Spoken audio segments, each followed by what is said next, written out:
Hi there, it's Claire-James here. I just wanted to do this quick video for you guys today, and it's on a topic that I've looked at a little bit before, and something that I think that's quite important, and it's about being selfish or selfless. So is being selfish a good thing to do, or is it not a good thing to do? So when I was younger and a teenager, and possibly growing up before I had children, quite a few people, family and friends, possibly family more than anyone, used to call me selfish quite a lot, because I did actually put myself first. There wasn't anybody else to put before me as far as I was concerned. You know, it was just me and what was going on in my life, and I was called selfish quite a bit. And then when I had my children, that obviously changed things quite considerably. It was a massive awakening and shell shock to realise it wasn't just all about me, it was about other people.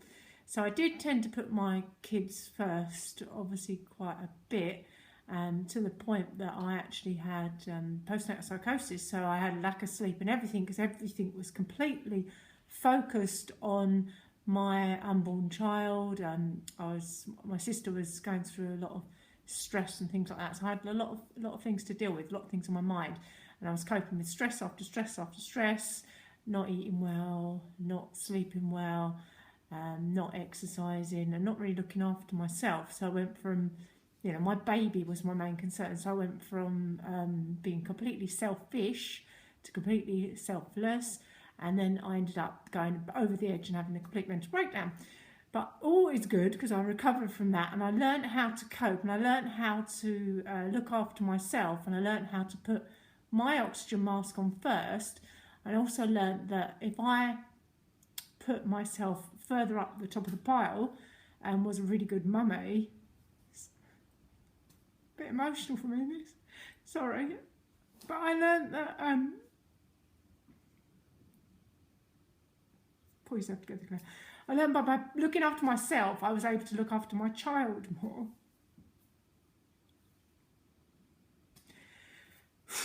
Wasn't prepared for that. So my message to you today is that if you are a martyr all the time, there's only so much that you can take before you break.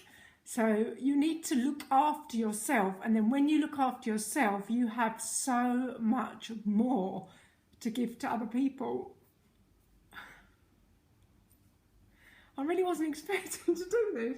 Right, so my message to you guys is put yourself first. Learn to love yourself. Learn to look after yourself. Learn to the fact that you need to eat well, you need to sleep well, you need to exercise well, you need to laugh, you need to love, you need to listen to music, you need to meditate, you need to appreciate and be grateful for everything in life.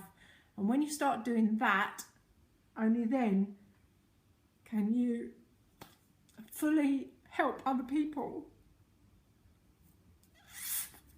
So that's it, because I've lost the plot completely. I don't even know if I'm going to post this, because I wasn't planning on doing that. So only then you can help other people. So you can give unconditionally from a place of love, a place where you know, you're looking after yourself, and then you can help other people look after themselves. So you can then do that without guilt, without resentment, without frustration, without desperation, and you can recognise where you are. And if you are feeling a little bit, you know, I'm feeling a bit emotional, I obviously really know the reason why I'm feeling emotional. This is a big subject for me. So if you can recognise your emotions, recognise that they're not all bad, and recognise ways to shift that back up, then I can go from crying to like happy as Larry quite quickly, because I know how to shift myself back into enlightenment. So there you are, I've given you a bit of my emotion today, and hopefully you got something from that message. Remember, think and feel positive. Bit of a hair there. Remember to put your own oxygen mask on first. It's very important. You're not being selfish, you're being selfless, because then you're able to give, you're able to serve from a place of love and help other people. Catch you later.